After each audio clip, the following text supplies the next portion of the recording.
Sir, ಈಗ ಬಿಜೆಪಿಯವರು ಧರ್ಮಸ್ಥಳದಲ್ಲಿ ಹೋಗಿ ಆಣೆ ಪ್ರಮಾಣ ಮಾಡಿಸ್ತಾರಂತೆ. ಶಾಸಕಾಂಗ ಪಕ್ಷ ಸಭೆ ಕರೆದು ಎಲ್ಲ 63 ಶಾಸಕರನ್ನು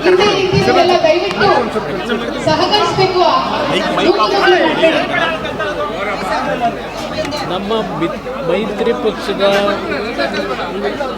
ಸ್ನೇಹಿತರು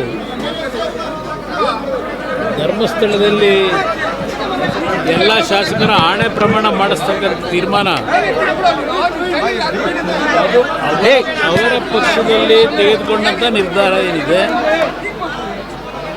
ಅದು ಅವರಲ್ಲಿ ಏನೋ ಒಂದು ನಂಬಿಕೆ.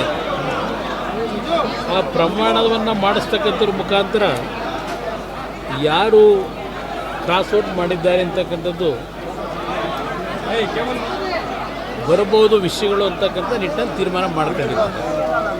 ಒಬ್ಬೊಬ್ಬರು ಒಂದೊಂದು ರೀತಿಯಲ್ಲಿ ಇಂಥ ಒಂದು ಸಂದರ್ಭದಲ್ಲಿ ಪಕ್ಷದಲ್ಲಿ ನಿರ್ಣಯ ಮಾಡ್ತಕ್ಕಂಥದ್ದು ಸಹಜ.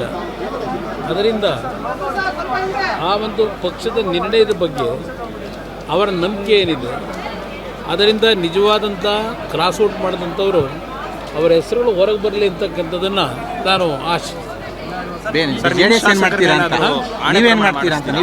ನಾನೀಗ ಆಗಲೇ ಹೇಳಿದ್ದೀನಿ.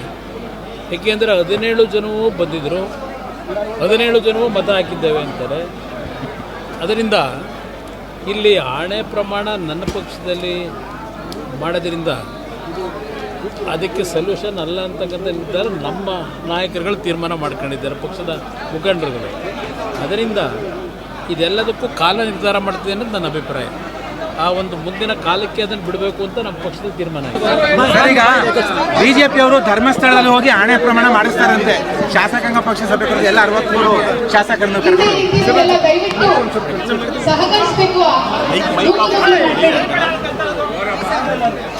ನಮ್ಮ ಮೈತ್ರಿ ಪಕ್ಷದ ಸ್ನೇಹಿತರು ಧರ್ಮಸ್ಥಳದಲ್ಲಿ ಎಲ್ಲ ಶಾಸಕರ ಆಣೆ ಪ್ರಮಾಣ ಮಾಡಿಸ್ತಕ್ಕಂಥ ತೀರ್ಮಾನ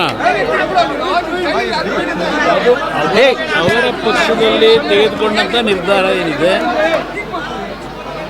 ಅದು ಅವರಲ್ಲಿ ಏನೋ ಒಂದು ನಂಬಿಕೆ. ಆ ಪ್ರಮಾಣವನ್ನು ಮಾಡಿಸ್ತಕ್ಕಂಥವ್ರ ಮುಖಾಂತರ ಯಾರು ಕ್ರಾಸ್ಔಟ್ ಮಾಡಿದ್ದಾರೆ ಅಂತಕ್ಕಂಥದ್ದು ಬರಬಹುದು ವಿಷಯಗಳು ಅಂತಕ್ಕಂಥ ನಿಟ್ಟಿನಲ್ಲಿ ತೀರ್ಮಾನ ಮಾಡ್ಕೊಂಡಿದ್ದಾರೆ. ಒಬ್ಬೊಬ್ಬರು ಒಂದೊಂದು ರೀತಿಯಲ್ಲಿ ಇಂಥ ಒಂದು ಸಂದರ್ಭದಲ್ಲಿ ಪಕ್ಷದಲ್ಲಿ ನಿರ್ಣಯ ಮಾಡ್ತಕ್ಕಂಥದ್ದು ಸಹಜ.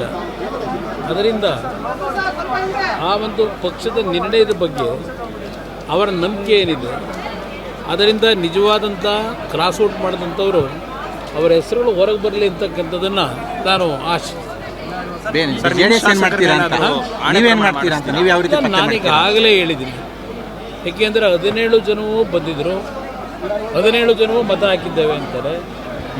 ಅದರಿಂದ ಇಲ್ಲಿ ಆಣೆ ಪ್ರಮಾಣ ನನ್ನ ಪಕ್ಷದಲ್ಲಿ ಮಾಡೋದ್ರಿಂದ ಅದಕ್ಕೆ ಸೊಲ್ಯೂಷನ್ ಅಲ್ಲ ಅಂತಕ್ಕಂಥ ನಿರ್ಧಾರ ನಮ್ಮ ನಾಯಕರುಗಳು ತೀರ್ಮಾನ ಮಾಡ್ಕೊಂಡಿದ್ದಾರೆ, ಪಕ್ಷದ ಮುಖಂಡರುಗಳು. ಅದರಿಂದ ಇದೆಲ್ಲದಕ್ಕೂ ಕಾಲ ನಿರ್ಧಾರ ಮಾಡ್ತಿದೆ ಅನ್ನೋದು ನನ್ನ ಅಭಿಪ್ರಾಯ. ಆ ಒಂದು ಮುಂದಿನ ಕಾಲಕ್ಕೆ ಅದನ್ನು ಬಿಡಬೇಕು ಅಂತ ನಮ್ಮ ಪಕ್ಷದ ತೀರ್ಮಾನ ಇದೆ.